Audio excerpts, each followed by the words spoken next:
El olvido que seremos, libro del escritor Héctor Abad Faciolince. Un niño de la mano de su padre. En la casa vivían 10 mujeres, un niño y un señor. Las mujeres eran Tata, que había sido la niñera de mi abuela, tenía casi 100 años y estaba medio sorda y medio ciega. 2 muchachas del servicio, Emma y Teresa. Mis 5 hermanas, Mariluz, Clara, Eva, Marta, Sol. Mi mamá y una monja. El niño, yo. Amaba al Señor, su Padre sobre todas las cosas. Lo amaba más que a Dios. Un día tuve que escoger entre Dios y mi papá, y escogí a mi papá. Fue la primera discusión teológica de mi vida, y la tuve con la hermanita Josefa, la monja que nos cuidaba a Sol y a mí, los hermanos menores. Si cierro los ojos, puedo oír su voz recia, gruesa, enfrentada a mi voz infantil. Era una mañana luminosa y estábamos en el patio, al sol, mirando los colibríes que venían a hacer el recorrido de las flores. De un momento a otro la hermanita me dijo: su papá se va a ir para el infierno. ¿Por qué?, le pregunté yo. Porque no va a misa. ¿Y yo? Usted va a irse para el cielo porque reza todas las noches conmigo. Por las noches, mientras ella se cambiaba detrás del biombo de los unicornios, rezábamos Padre Nuestros y Ave Marías. Al final, antes de dormirnos, rezábamos el credo. Creo en Dios Padre Todopoderoso, Creador del cielo y de la tierra, de todo lo visible y lo invisible. Ella se quitaba el hábito detrás del biombo para que no le viéramos el pelo. Nos había advertido que verle el pelo a una monja era pecado mortal. Yo, que entiendo las cosas bien pero despacio, había estado imaginándome todo el día en el cielo sin mi papá. Me asomaba desde una ventana del paraíso y lo veía a él allá abajo pidiendo auxilio mientras se quemaba en las llamas del infierno. Y esa noche, cuando ella empezó a entonar las oraciones detrás del biombo de los unicornios, le dije: no voy a volver a rezar. Ah, no, me retó ella. No, yo ya no me quiero ir para el cielo. A mí no me gusta el cielo sin mi papá. Prefiero irme para el infierno con él. La hermanita Josefa asomó la cabeza. Fue la única vez que la vimos sin velo, es decir, la única vez que cometimos el pecado de verle sus mechas sin encanto, y gritó: Chito. Después se dio la bendición. Yo quería a mi papá con un amor que nunca volví a sentir hasta que nacieron mis hijos. Cuando los tuve a ellos lo reconocí, porque es un amor igual en intensidad, aunque distinto y en cierto sentido opuesto. Yo sentía que a mí nada me podía pasar si estaba con mi papá, y siento que a mis hijos no les puede pasar nada si están conmigo. Es decir, yo sé que antes me haría matar sin dudarlo un instante por defender a mis hijos, y sé que mi papá se habría hecho matar sin dudarlo un instante por defenderme a mí. La idea más insoportable de mi infancia era imaginar que mi papá se pudiera morir, y por eso yo había resuelto tirarme al río Medellín si él llegaba a morirse.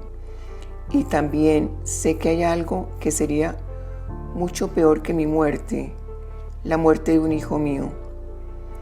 Todo esto es una cosa muy primitiva, ancestral, que se siente en lo hondo de la conciencia, en un sitio anterior al pensamiento. Es algo que no se piensa, sino que sencillamente es así, sin atenuantes, pues uno no lo sabe con la cabeza, sino con las tripas. Yo amaba a mi papá con un amor animal. Me gustaba su olor y también el recuerdo de su olor sobre la cama cuando se iba de viaje. Y yo le rogaba a las muchachas y a mi mamá que no cambiaran las sábanas ni la funda de la almohada. Me gustaba su voz, me gustaban sus manos, la pulcritud de su ropa y la meticulosa limpieza de su cuerpo. Cuando me daba miedo por la noche, me pasaba para su cama y siempre me abría un campo a su lado para que yo me acostara. Nunca dijo que no. Mi mamá protestaba, decía que me estaba malcriando, pero mi papá se corría hasta el borde del colchón y me dejaba quedar. Yo sentía por mi papá lo mismo que mis amigos decían que sentían por la mamá. Yo olía a mi papá, le ponía un brazo encima,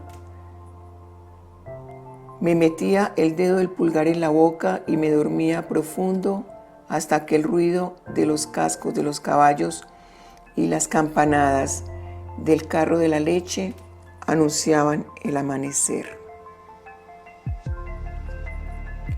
Mi papá me dejaba hacer todo lo que yo quisiera. Decir todo es una exageración. No podía hacer porquerías como hurgarme la nariz o comer tierra. No podía pegarle a mi hermana menor ni con el pétalo de una rosa. No podía salir sin avisar que iba a salir, ni cruzar la calle sin mirar a los dos lados. Tenía que ser más respetuoso con Emma y Teresa o con cualquiera de las otras empleadas que tuvimos en aquellos años. Mariela, Rosa, Margarita, que con cualquier visita o pariente. Tenía que bañarme todos los días, lavarme las manos antes y los dientes después de comer y mantener las uñas limpias. Pero como yo era de una índole mansa, esas cosas elementales las aprendí muy rápido. A lo que me refiero con todo, por ejemplo, es a que yo podía coger sus libros o sus discos sin restricciones y tocar todas sus cosas: la brocha de afeitar, los pañuelos, el frasco de agua de colonia, el tocadiscos, la máquina de escribir, el bolígrafo, sin pedir permiso. Tampoco tenía que pedirle plata, él me lo había explicado así. Todo lo mío es tuyo, ahí está mi cartera, coge lo que necesites. Y ahí estaba siempre en el bolsillo de atrás de los pantalones. Yo cogía la billetera de mi papá y contaba la plata que tenía. Nunca sabía si coger 1 peso, 2 pesos o 5 pesos. Lo pensaba un momento y resolvía no coger nada. Mi mamá nos había advertido muchas veces: niñas. Mi mamá siempre decía niñas porque las niñas eran más, y entonces esa regla gramatical, un hombre entre 1000 mujeres, convierte todo al género masculino. Para ella no contaba. Niñas, a los profesores aquí les pagan muy mal, no ganan casi nada. No abusen de su papá, que él es bobo y les da lo que pidan sin poder. Yo pensaba que toda la plata que había en la billetera la podía coger.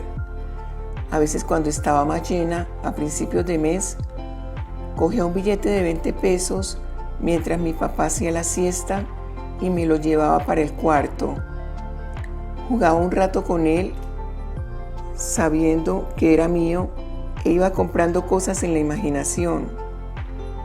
Una bicicleta, un balón de fútbol, una pista de carritos eléctrica, un microscopio, un telescopio o un caballo, como si me hubiera ganado la lotería.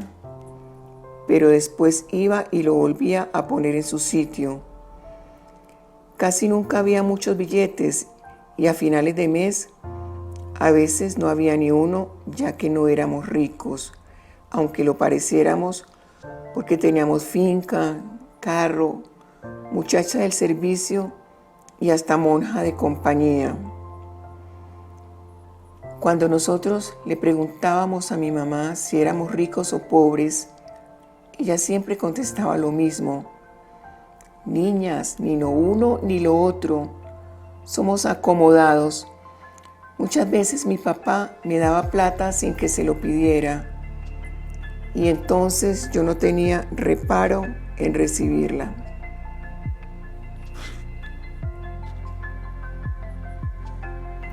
Según mi mamá, y tenía razón, mi papá era incapaz de entender la economía doméstica. Ella se había puesto a trabajar en una oficinita por el centro contra el parecer de su marido, en vista de que la plata del profesor nunca alcanzaba para llegar a fin de mes y no se podía recurrir a ninguna reserva, puesto que mi papá nunca tuvo ninguna noción del ahorro.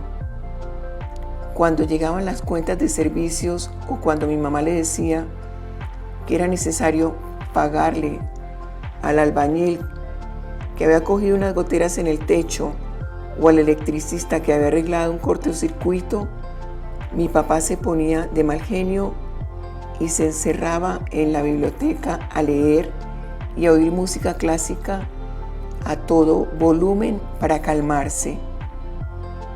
Él mismo había contratado al albañil, pero siempre se le olvidaba preguntar antes cuánto iban a cobrar por el trabajo. Así que al final cobraban lo que les daba la gana. Si mi mamá hacía el contrato, en cambio, pedía 2 presupuestos, regateaba y nunca había sorpresas al final. Mi papá nunca tenía dinero suficiente porque siempre le daba o le prestaba plata a cualquiera que se la pidiera. Parientes, conocidos, extraños, mendigos. Los estudiantes en la universidad se aprovechaban de él y también abusaba el mayordomo de la finca, don Dionisio, un yugoslavo descarado que hacía que mi papá le diera anticipos por la ilusión de unas manzanas, unas peras y unos higos mediterráneos que jamás llegaron a darse en la huerta de la finca. Al fin logró que pelecharan las fresas y las hortalizas.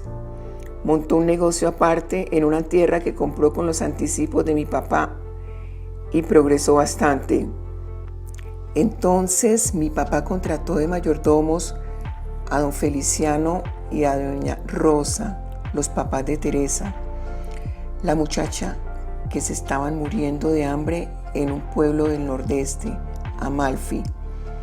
Solo que don Feliciano tenía casi 80 años, estaba enfermo de artritis y no podía trabajar la huerta, por lo que las verduras y las fresas de don Dionisio se perdieron y la finca a los 6 meses estaba hecha un rastrojo.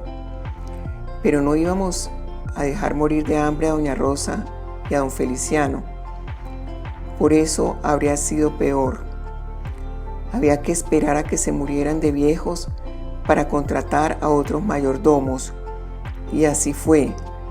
Después vinieron Edilso y Belén, que allá siguen 30 años después, con un contrato muy raro que se inventó mi papá. Nosotros ponemos la tierra, pero las vacas y la leche son de ellos. Yo sabía que los estudiantes le pedían plata prestada porque muchas veces lo acompañaba a la universidad y su oficina parecía un sitio de peregrinación. Los estudiantes hacían fila afuera. Algunos sí para consultarle asuntos académicos o personales, pero la mayoría para pedirle plata prestada. Siempre que yo fui varias veces, mi papá sacaba la cartera y les entregaba a los estudiantes billetes que jamás le devolvían. Y por eso alrededor de él había siempre un enjambre de pedigüeños. Pobres muchachos, decía, ni siquiera tienen para el almuerzo y con hambre es imposible estudiar.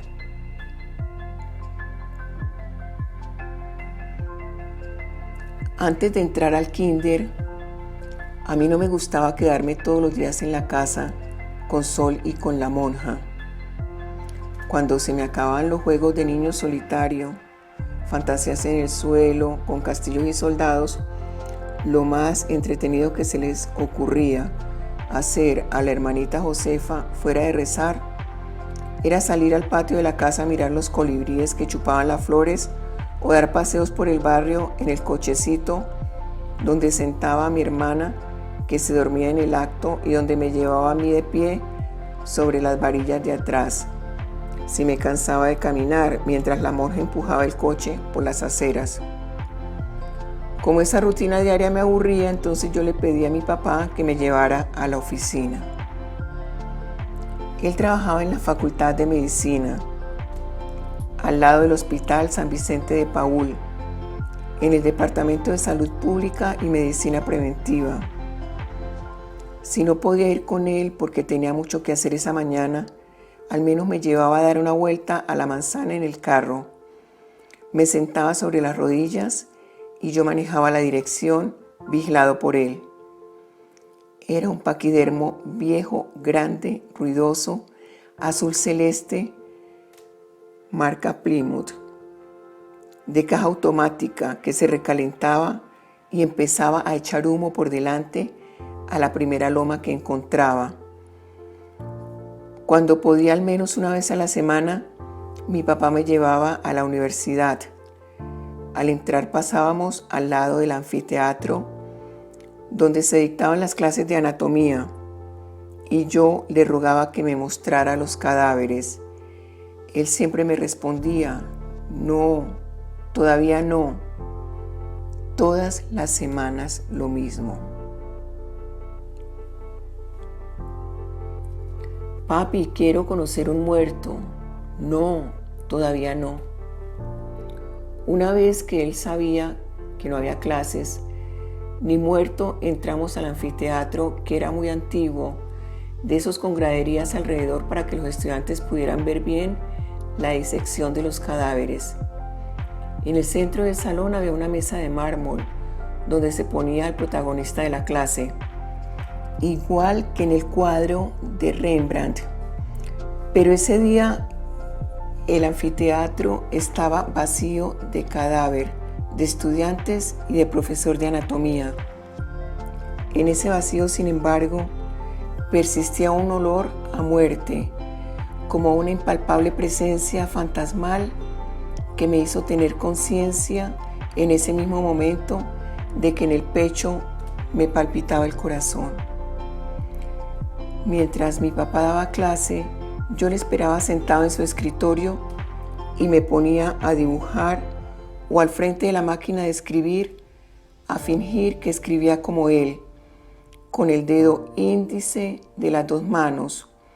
Desde lejos, Gilma Eus, la secretaria, me miraba sonriendo con picardía. ¿Por qué sonreía? Yo no sé. Tenía una foto enmarcada de su matrimonio en la que ella aparecía vestida de novia casándose con mi papá. Yo le preguntaba una y otra vez por qué se había casado con mi papá y ella me explicaba sonriendo que se había casado con un mexicano, Iván Restrepo, por poder, y que mi papá lo había representado a él en la iglesia. Mientras me contaba ese matrimonio para mí incomprensible, tan incomprensible como el de mis padres, que también se habían casado por poder, y en las únicas fotos de su matrimonio se veía a mi mamá casándose con el tío Bernardo, Gilma Eus sonreía con la cara más alegre y cordial que uno se pudiera imaginar. Parecía la mujer más feliz del mundo, hasta que un día, sin dejar de sonreír, se pegó un tiro en el paladar y nadie supo por qué. Pero en esas mañanas de mi niñez, ella me ayudaba a poner el papel en el rodillo de la máquina de escribir para que yo escribiera. Yo no sabía escribir, pero escribía ya, y cuando mi papá volvía de clase, le mostraba el resultado. Mira lo que escribí. Eran unas pocas líneas llenas de garabato. Muy bien, decía mi papá, con una carcajada de satisfacción, y me felicitaba con un gran beso en la mejilla al lado de la oreja. Sus besos grandes y sonoros nos aturdían y se quedaban retumbando en el tímpano, como un recuerdo doloroso y feliz durante mucho tiempo. A la semana siguiente me ponía de tarea, antes de salir para su clase, una plana de vocales. Primero la A, después la E, y así en las semanas sucesivas, más y más consonantes, las más comunes para empezar. La C, la P, la T y luego todas, hasta la X y la H, que aunque era muda y poco usada, era también muy importante, porque era la letra con la que empezaba el nombre de nosotros dos. Por eso, cuando entré al colegio, yo ya sabía distinguir todas las letras del abecedario, no con su nombre, sino con su sonido. Y cuando la profesora de primero, Lida Ruiz Espinosa, nos enseñó a leer y escribir, yo aprendí en un segundo y entendí de inmediato el mecanismo como por encanto, como si hubiera nacido sabiendo leer. Hubo una palabra, sin embargo, que no entraba en mi cabeza y que tardé años en aprender a leer correctamente, siempre que aparecía en algún escrito, y menos mal que era escasa, me bloqueaba. No me salía la voz. Si me topaba con ella, temblaba, seguro de no ser capaz de pronunciarla bien. Era la palabra párroco. Yo no sabía dónde ponerle el acento y casi siempre, por absurdo, en vez de ponerlo en alguna vocal, que además siempre resultaba ser una O, ponía todo el énfasis en la R. Párroco, y me salía grave, párroco, o aguda, párroco. En todo caso, nunca esdrújula. Mi hermana Clara vivía burlándose de mí por este bloqueo y siempre que podía me la escribía en un papel y me preguntaba con una sonrisa radiante: gordo, ¿qué dice aquí? A mí me bastaba verla para ponerme rojo y no poderla leer. Exactamente lo mismo me pasó años después con el baile. Mis hermanas eran todas grandes bailarinas y yo tenía buen oído como ellas, al menos para cantar. Pero cuando ellas me invitaban a bailar, yo ponía el acento del baile donde no era, con una arritmia total o con el mismo ritmo de las risas de ellas cuando me veían mover los pies. Y aunque llegó el día en que aprendí a leer párroco sin equivocarme, los pasos de baile, en cambio, me quedaron vedados para siempre. Tener una madre es difícil, ni les cuento lo que era tener 6.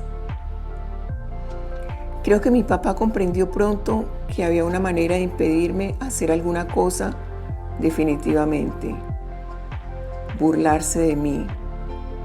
Si yo llegaba a percibir lo que estaba haciendo, Podía parecer ridículo, risible, no volvería a intentarlo jamás.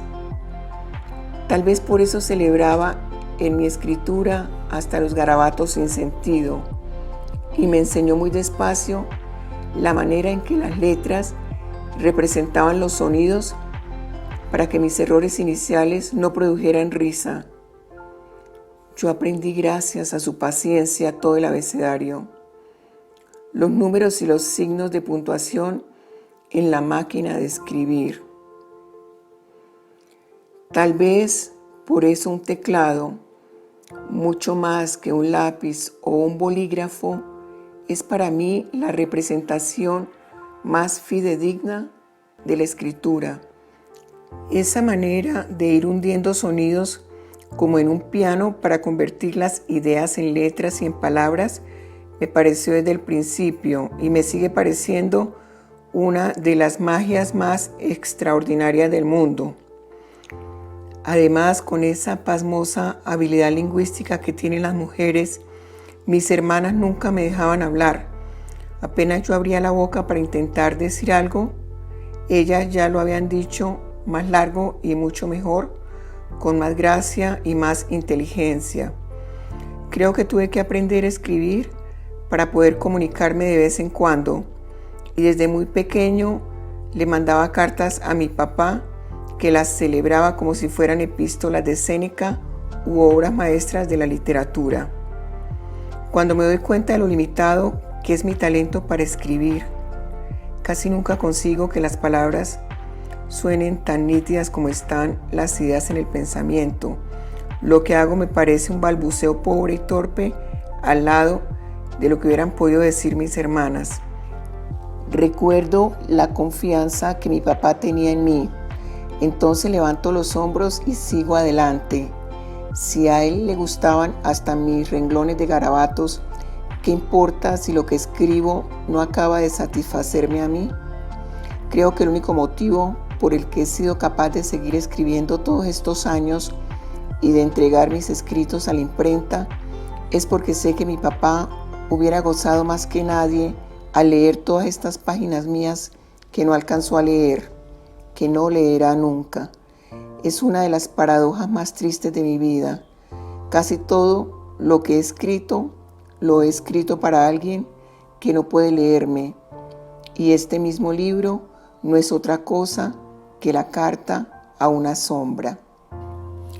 Durante un tiempo evité esos saludos tan efusivos si había extraños por ahí, pues me daba pena y no quería que se burlaran de mí. Lo malo era que aun si estaba acompañado, ese saludo a mí me hacía falta, me daba seguridad. Así que al cabo de algún tiempo de fingimiento, resolví dejar que me volviera a saludar igual que siempre, aunque mis compañeros se rieran y dijeran lo que les diera la gana. Al fin y al cabo, ese saludo cariñoso era una cosa de él, no mía, y yo lo único que hacía era dejarlo hacer. Pero no todo fue burla entre mis compañeros. Recuerdo que una vez, ya casi al final de la adolescencia, un amigo me confesó: «Hombre, siempre me ha dado envidia de un papá así. El mío no me ha dado un beso en toda la vida». Destetarme de la casa fue un proceso larguísimo. A los 28 años, cuando mataron a mi papá, yo todavía recibía de vez en cuando aportes de él o de mi mamá. Y eso que ya llevaba 5 años viviendo con mi primera esposa y tenía una hija que ya daba sus primeros pasos.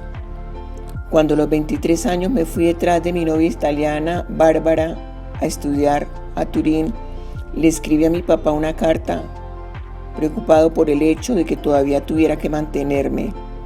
Aún conservo su respuesta fechada el 30 de junio de 1982.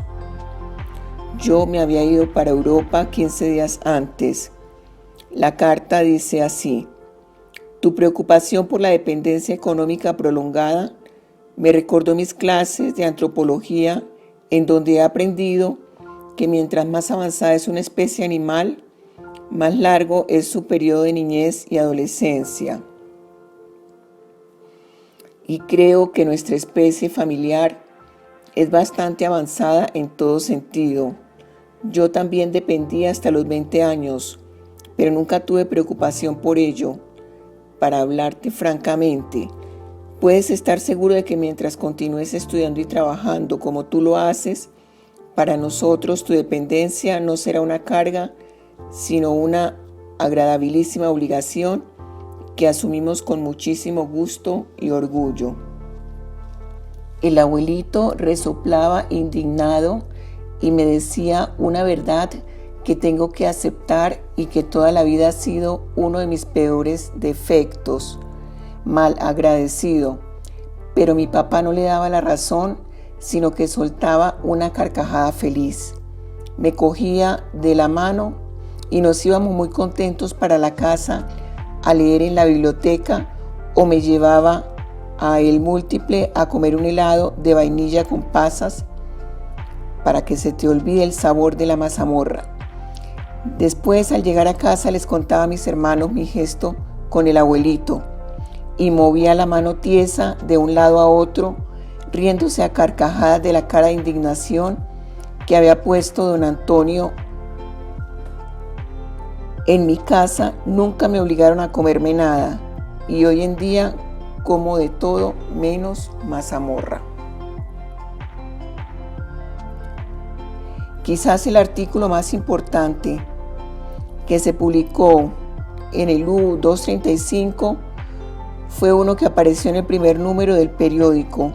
Estaba firmado por el mayor y quizás el único filósofo que ha tenido nuestra región, Fernando González.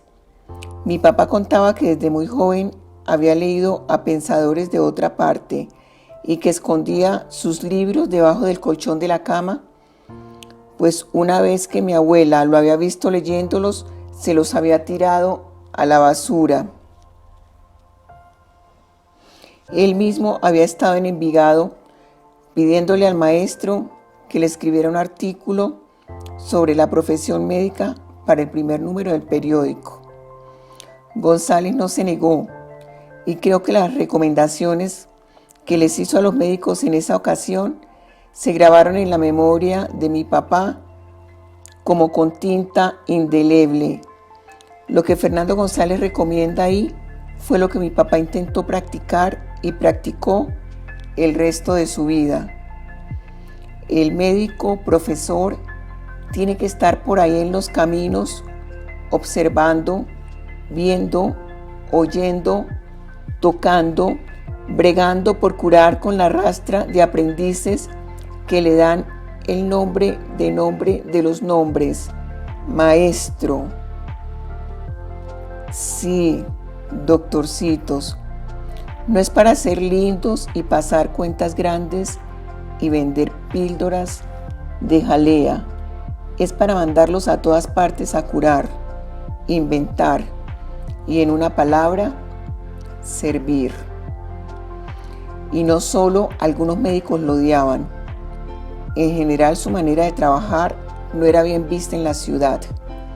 Sus colegas decían que para hacer lo que hace este médico no se necesita diploma, pues para ellos la medicina no era otra cosa que tratar enfermos en consultas privadas.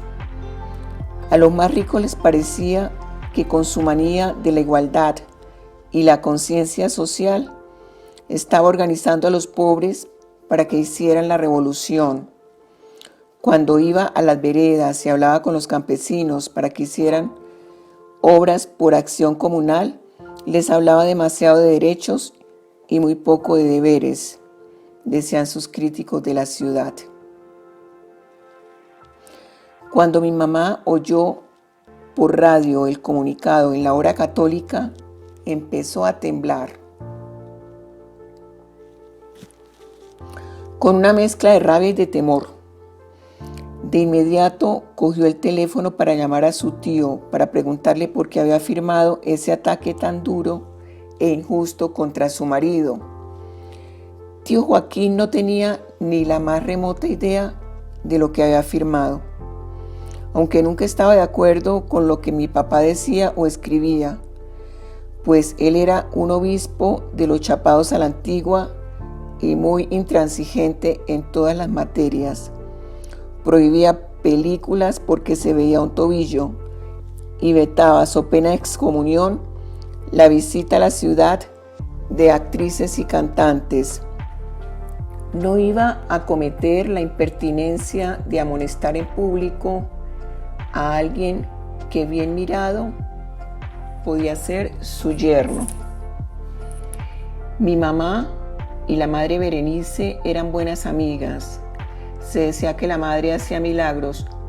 Cuando íbamos al convento, como mi mamá sufría de jaquecas, la madre Berenice le imponía las manos, se las dejaba apoyadas sobre la cabeza durante un rato y al mismo tiempo mi hermana y yo nos quedábamos mirando esa ceremonia, atónitos, desde un rincón de su despacho, con miedo de que saltaran chispas de sus dedos de un momento a otro. En un escritorio metálico, mi mamá se encargaba de hacer a mano las cuentas del edificio con un lápiz amarillo bien afilado, sobre un inmenso libro de contabilidad de tapas duras y verdes. También tenía que hacer las actas de las reuniones de la junta del edificio en un estilo anticuado que le había enseñado el tío Luis, el hermano del arzobispo, que había sido secretario de perpetuo de la Academia de Historia.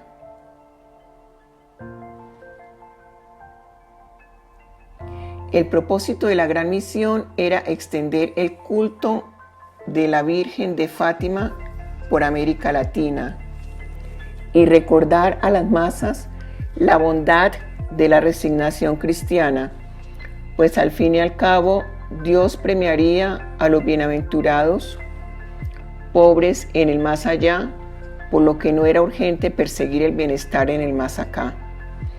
Al lado de la Virgen venía todo un plan vigoroso para defender las verdades eternas de la fe católica y revivir los valores morales de la única religión verdadera. A raíz de estas muertes, pero sobre todo después del crimen de uno de sus cuñados, el esposo de la tía Inés, Olmedo Mora, que se mató mientras huía de los pájaros del Partido Conservador, mi papá y el abuelo resolvieron que había que abandonar Sevilla y refugiarse en Medellín, donde la ola de violencia era menos aguda. Don Antonio tuvo que malvender lo que había amasado en más de 20 años de trabajo y volver a Antioquia a empezar de nuevo con más de 50 años de edad.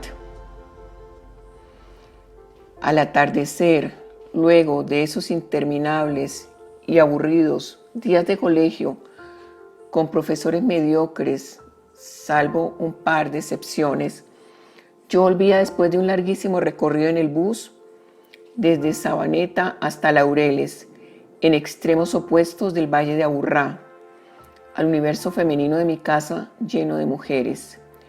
Allí también el sexo estaba oculto o negado, y hasta tal punto que éramos más pequeños y nos bañaban a todos juntos para ahorrar agua caliente en la bañera que había en el cuarto del Dr. Saunders, por idea de la hermana Josefa.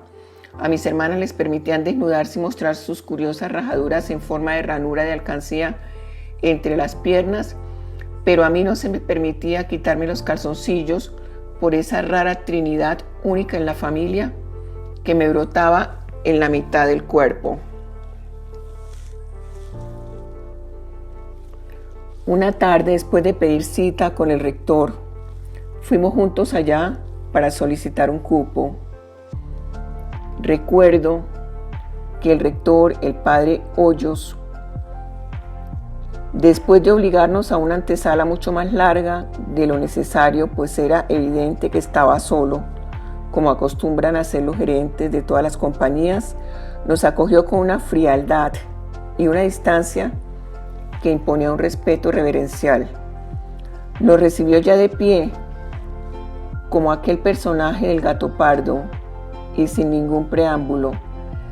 Tratándola de usted, empezó a interrogarla sin contestar siquiera el saludo.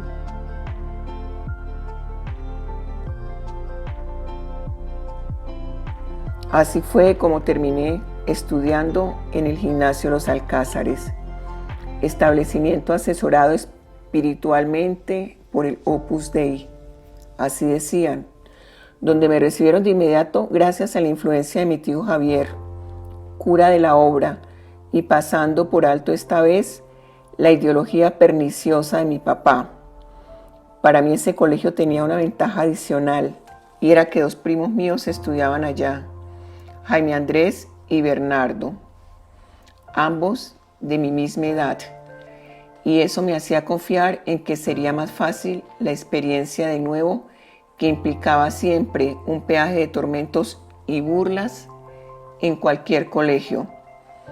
Tal vez yo insistí en que me metieran ahí y a lo mejor por eso mi papá no opuso resistencia.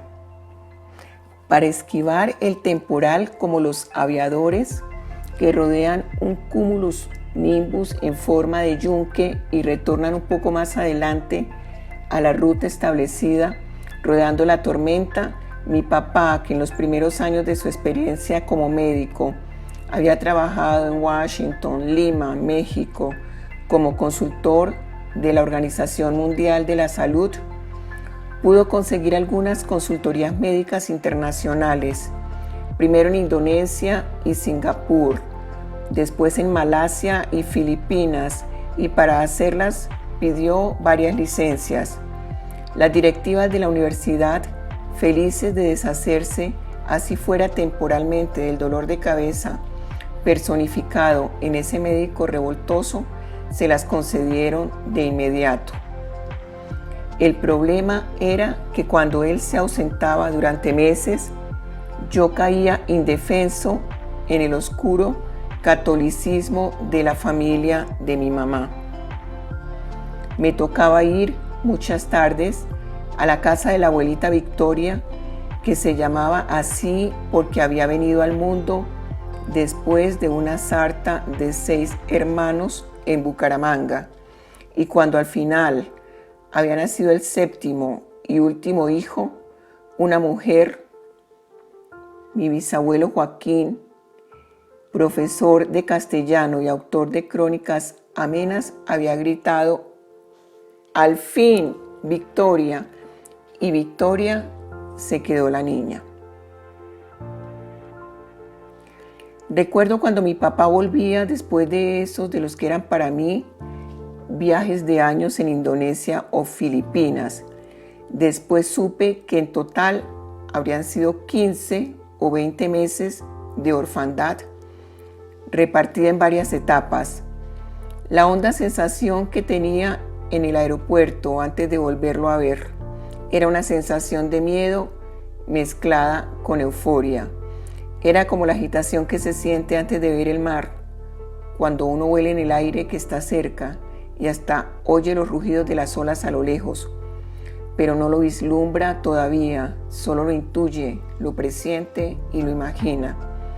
Me veo en el balcón del aeropuerto Olaya Herrera, una gran terraza con mirador sobre la pista, mis rodillas metidas entre los barrotes, mis brazos casi tocando las alas de los aviones y el anuncio por los parlantes: avión HK 2142 proveniente de Panamá próximo a aterrizar, y el rugido lejano de los motores, la vista del aluminio iluminado que se acercaba entre destellos solares, denso, pesado, majestuoso, por un costado del cerro Nutibara, rozando la cima con una cercanía de tragedia y de vértigo. Para mi mamá no había más que un sitio para vivir, Colombia, y solo un buen partero, el doctor Jorge Henao Posada, porque la única vez que la había atendido otro ginecólogo en Washington cuando nació mi hermana mayor, le había dado fiebre puerperal y casi se muere. El doctor Henao Posada, mucho antes de las ecografías, tenía el poder mágico de adivinar el sexo de los hijos antes del nacimiento, y cuando aplicaba la trompeta a la barriga de las embarazadas, les decía muy serio: va a ser niño, o al contrario decía: va a ser niña.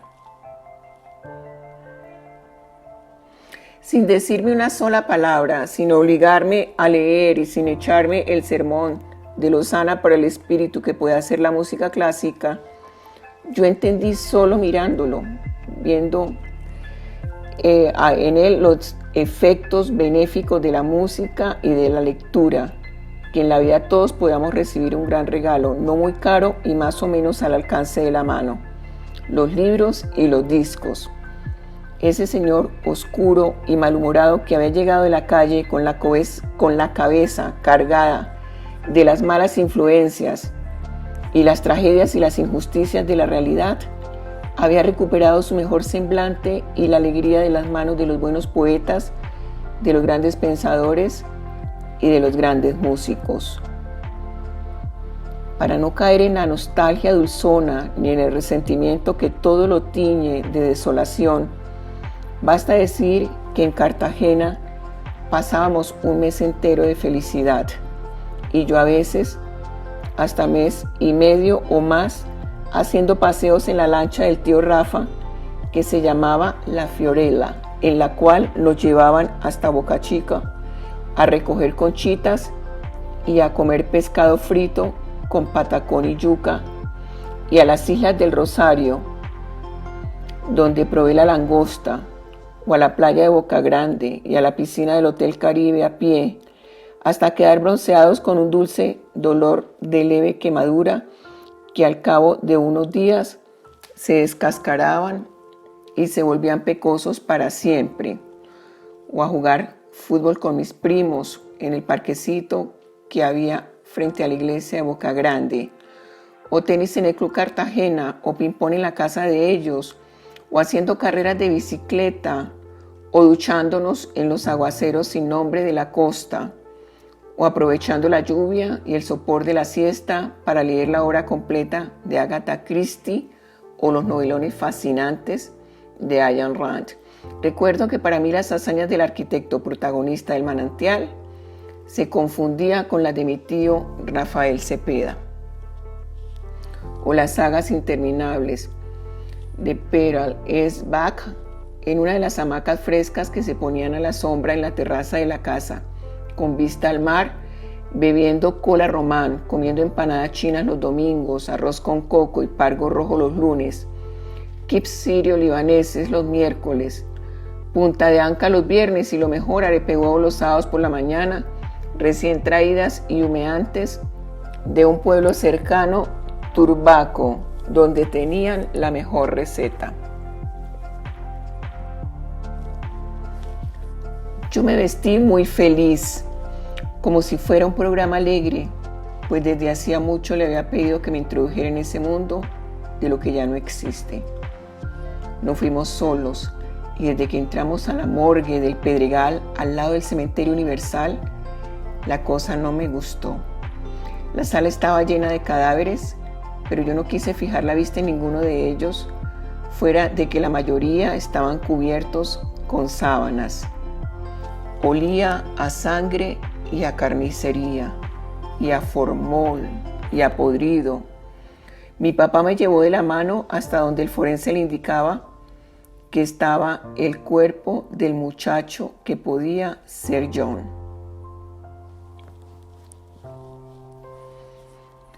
Cuando más tarde llegamos a la casa, nos fuimos los tres a la biblioteca, y mientras yo intentaba entender las reglas del fútbol americano, que ni esa vez ni nunca pude comprender, mi papá empezó a leer en voz alta a mi hermana el primer cuento de Oscar Wilde que venía en el libro, precisamente El ruiseñor y la rosa. Llevarían una página en la lectura cuando yo ya estaba completamente decepcionado de las incomprensibles reglas del fútbol americano, y oyendo con disimulo la maravillosa historia de Wilde hasta el final, cuando el pájaro muere traspasado por la espina del rosal, yo mismo cerré mi libro y me acerqué a ellos humilde y arrepentido. Con mi papá yo podía hablar de todas esas materias íntimas y consultárselas directamente, porque siempre me oía sin escandalizarse, tranquilo, y me contestaba con un tono entre amoroso y didáctico, nunca de censura. En la mitad de mi adolescencia, en el colegio de solo varones donde yo estudiaba, me ocurrió algo que me pareció muy extraño y que llegó a atormentarme durante años. La vista de los genitales de mis compañeros de clase y sus juegos eróticos me excitaban, y llegué a pensar con angustia por eso que era marica. El día del caballo había llegado a la finca, sin embargo, yo recibí, o mejor dicho, no supe recibir un mensaje de la vida o de la sabiduría que deberían darnos la experiencia, y casi nunca nos da, que debió haberme puesto sobre aviso de la amenazada desdicha que está en todo momento, la felicidad. Mi papá me lo tenía de sorpresa, y ese sábado al mediodía, al llegar a Llano Grande, en el quiebrapatas de la finca, paró el carro y señaló hacia el potrero. Mira, ahí está lo que querías, el caballo. A mí el corazón me dio un brinco de felicidad en el pecho. A fin iba a poder tener lo que más me gustaba de la finca del abuelo, los paseos a caballo, sin tener que someterme a la desgracia de separarme de mi papá por las noches. Entonces salté del carro del viejo Plymouth azul celeste, abrí la portezuela a toda velocidad, brinqué al suelo y tiré la puerta con todas mis fuerzas para poder correr hacia donde estaba el caballo.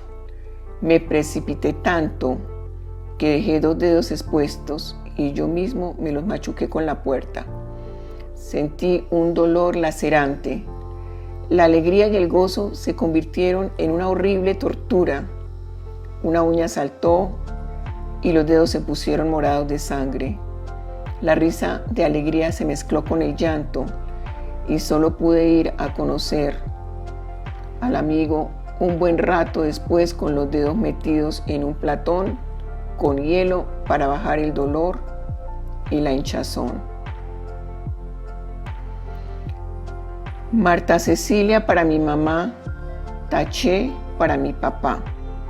Marta para nosotros los hermanos era la estrella de la familia. Desde chiquita se había visto que no había entre todos nosotros ninguna más alegre, ni más inteligente, ni más vital. Y les juro que había competencia y muy dura con las otras hermanas.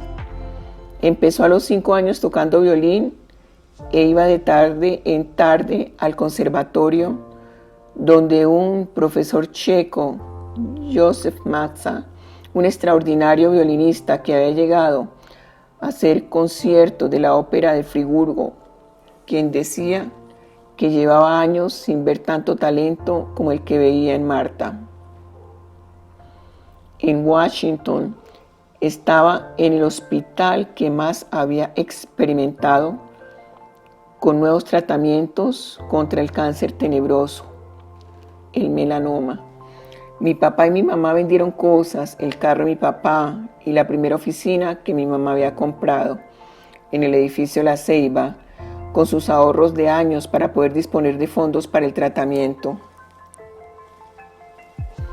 Varias parejas de amigos, Jorge Fernández y Marta Hernández, Fabio Ortega, Mabel Escobar, don Emilio Pérez y mi cuñado Fernando Vélez, les entregaron miles de dólares en efectivo como préstamo sin fecha de devolución o como un regalo. Y mi papá y mi mamá lo recibieron con lágrimas en los ojos. Cuando volvieron de Estados Unidos, mi papá y mi mamá devolvieron los préstamos intactos. pero llevarlos en la cartera les daba seguridad. Estaban dispuestos a vender la casa, la finca, todo lo que teníamos. Si el tratamiento de Marta era posible, dependía del pago, porque así era y es la medicina de allá. Mejor para los que tengan más plata disponible, pero no había plata para comprar la salud en ese cáncer. Había esperanzas vagas, con una droga nueva en los primeros estados de experimentación, y se le empezaron a dar en el hospital. El día de su muerte, en el cuarto estaban, además de mi papá y mi mamá, la tía Inés, Hernán Darío, el novio carnal, que ese día se había peluqueado, y Marta siempre decía que los hombres recién mutilados traían mala suerte, y el doctor Jaime Borrero, que durante 6 meses fue a verla todos los días sin cobrar un centavo, sin hacer otra cosa que intentar atenuar su sufrimiento y los nuestros. Él siempre me decía: usted tiene que ser fuerte y ayudarle a su papá que está destrozado. Sea fuerte y ayúdele. Yo decía que sí con la cabeza, pero no sabía cómo ser fuerte, ni mucho menos cómo podría ayudarle a mi papá. Mi papá lo único que hacía era ponerle morfina y animarla, y más morfina, a mi hermana. Fuera de esto y de mimarla y animarla, no podía hacer nada más, salvo mirar cómo se iba yendo día tras día, noche tras noche.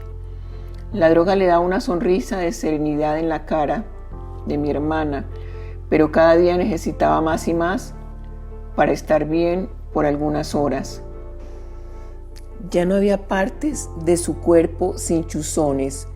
Los glúteos, los brazos, los muslos eran un reguero de punzadas rojas, como si se las hubieran comido las hormigas.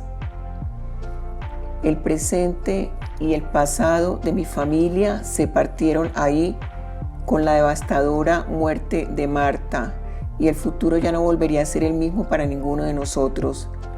Digamos que ya no fue posible para nadie volver a ser plenamente feliz, ni siquiera por momentos, porque en el mismo instante en que nos mirábamos un rato de felicidad, sabíamos que alguien faltaba, que no estábamos completos y que entonces no teníamos derecho a ser alegres, porque ya no podía existir plenitud.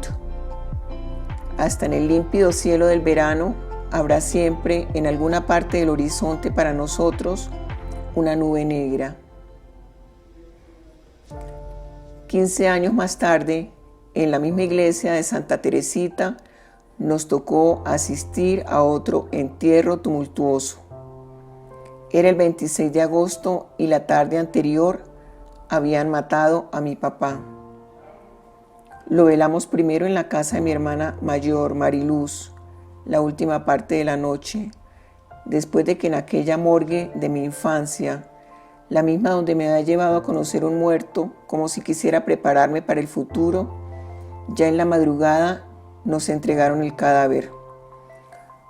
Por la mañana, como suele suceder en este país de catástrofes diarias, muchas emisoras de radio querían hablar con algún miembro de la familia.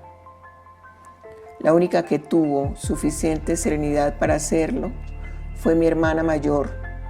Mientras la entrevistaban algunos funcionarios, el alcalde, el gobernador, algún senador, le daban las condolencias al aire.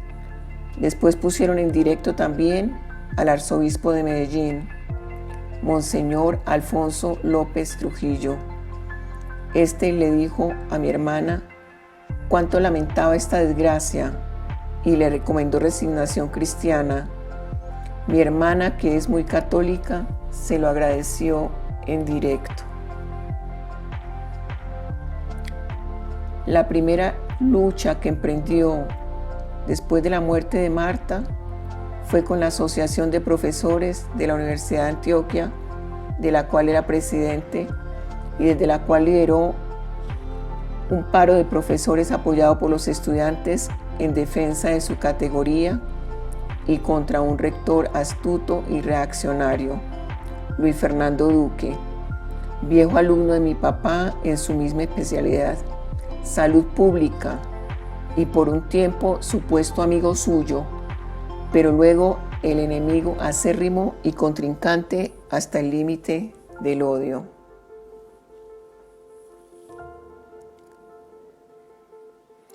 Y vinieron vestidos de verde oscuro con sus uniformes de loqueros. Me cogieron a la fuerza entre tres, me bajaron los pantalones y me pusieron una inyección en la nalga, larga, densa. El efecto que esta droga me hizo no lo quiero describir.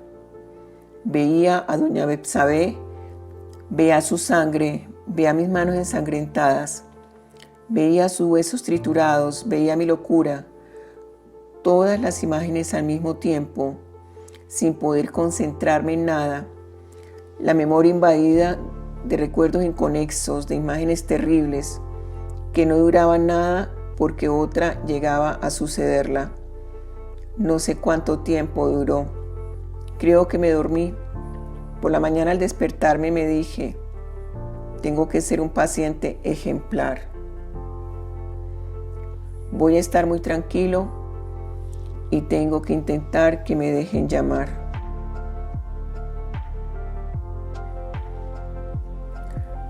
A principios de 1978, nos fuimos mi papá y yo para Ciudad de México.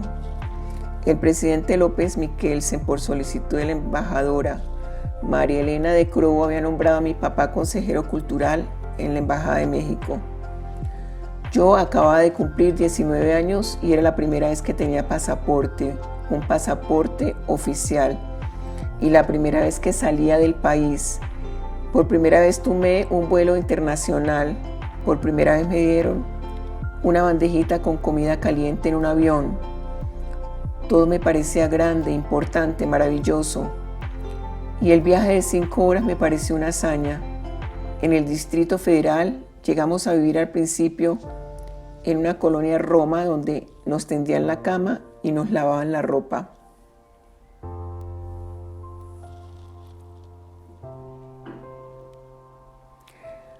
Dos años después de su jubilación, por presión de estudiantes y colegas, volvieron a llamarlo de la universidad,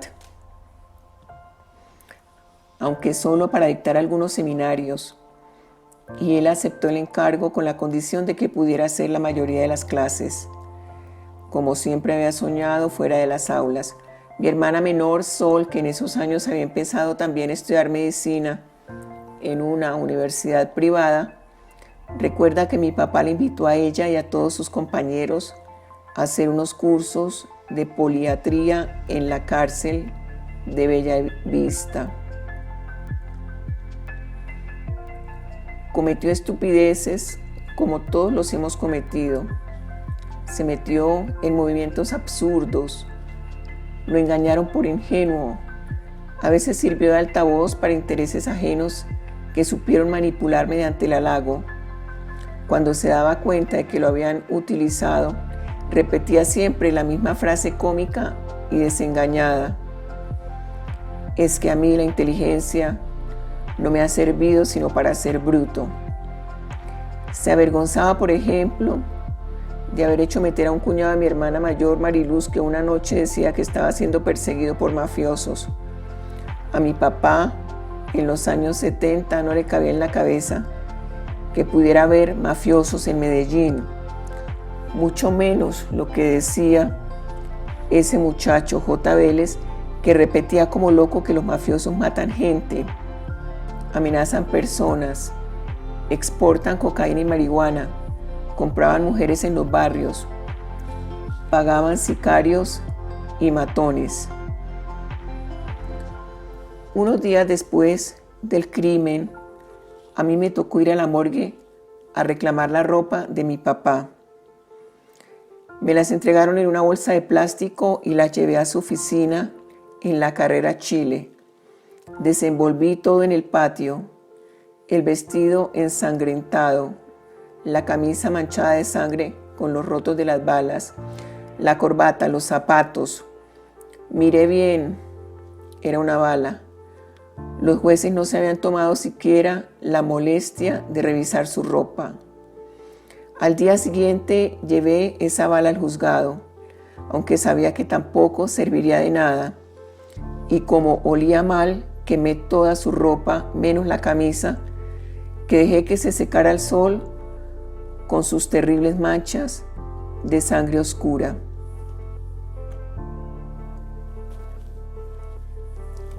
El lunes 24 de agosto de 1987, muy temprano, como a las 6 de la mañana, llamaron a mi papá de una emisora radial a decirle que su nombre estaba en una lista de personas amenazadas que había aparecido en Medellín y que en ella se decía que iban a matarlo.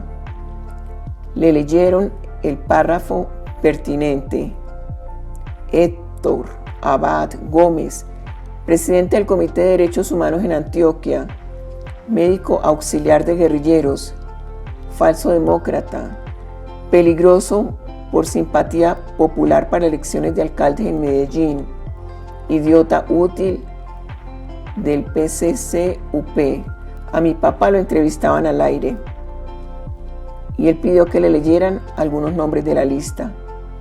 Se los leyeron, entre ellos estaba el periodista Jorge Child, el excanciller Alfredo Vázquez Carrizosa, el columnista Alberto Aguirre, el líder político Jaime Pardo Leal, asesinado algunos meses después, la escritora Patricia Lara, el abogado Eduardo Umaña Luna, el cantante Carlos Vives y muchos otros.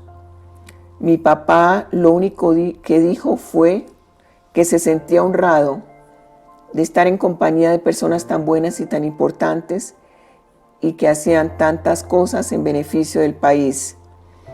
Después de la entrevista por el teléfono interno, le pidió al periodista que le enviaran por favor una fotocopia de esa lista a la oficina.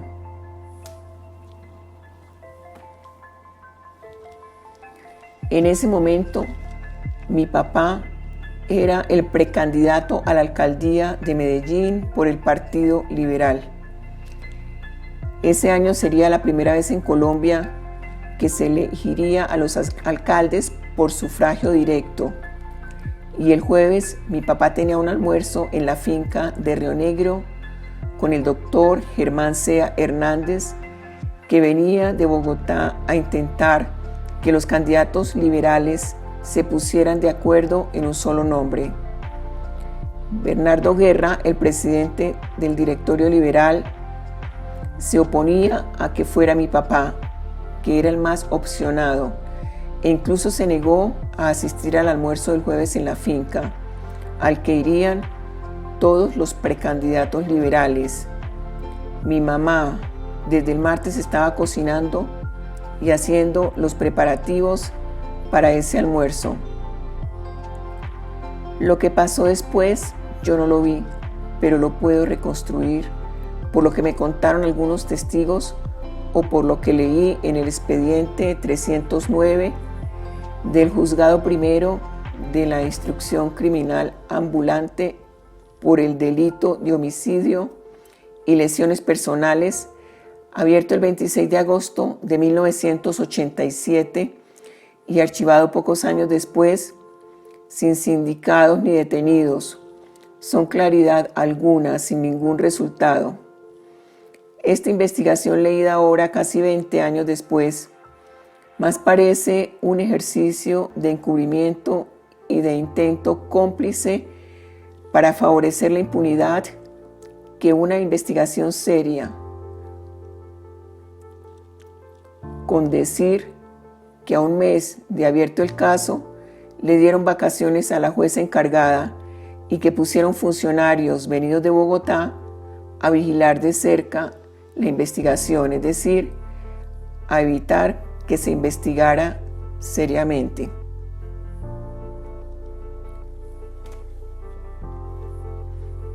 A finales de noviembre de 1987, 3 meses después de que mataran a mi papá, a la salida de un acto en el recinto de la Asamblea de Antioquia, mi mamá tuvo la impresión nítida de que me iban a matar y me cubrió con el cuerpo. 2 tipos con mochila caminaban rápidamente hacia nosotros.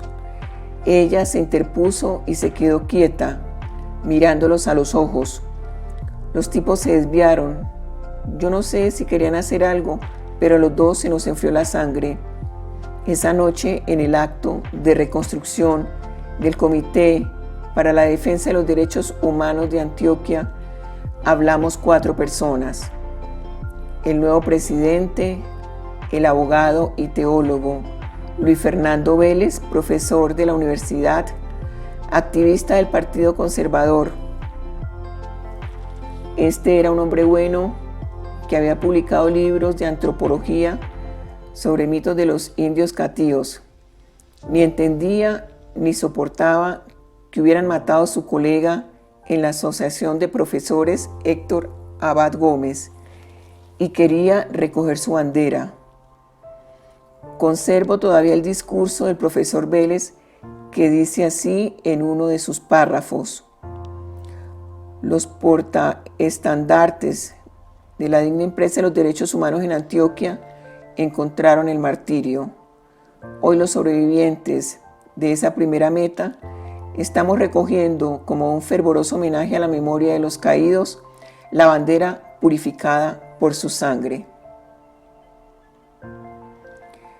Aunque puedo creerlo, no quiero imaginar el momento doloroso en que también las personas que más quiero, hijos, mujer, amigos, parientes, dejarán de existir, que será el momento también, aunque yo dejaré de vivir, como recuerdo vivido de alguien definitivamente.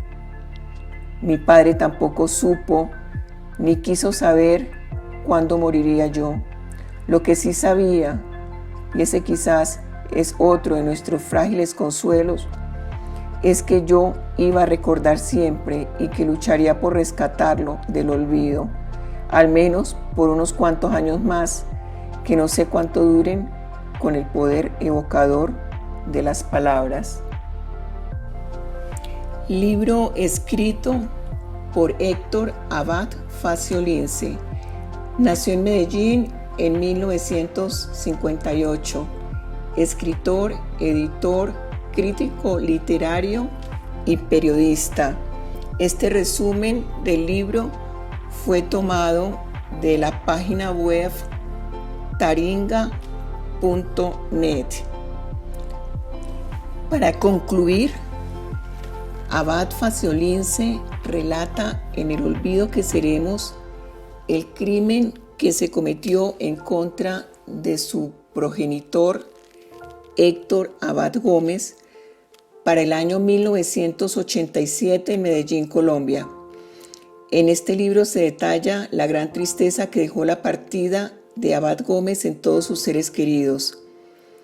El padre del escritor era un hombre dedicado a la defensa de los derechos humanos, asimismo partidario de la mejora en la calidad de vida de las personas menos favorecidas por el sistema y la vida en general.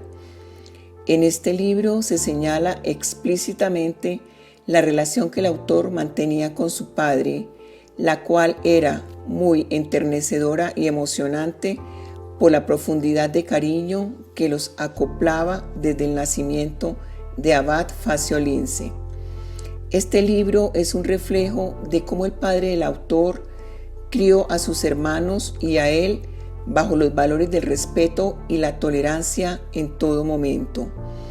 Abad narra la increíble admiración que podía sentir él hacia su papá, por la manera de este ser con todos, una persona simpática, agradable y cordial. Les inculcó a sus hijos la importancia de aprender con los escritos de grandiosos autores acerca de cultura y muchas otras cosas.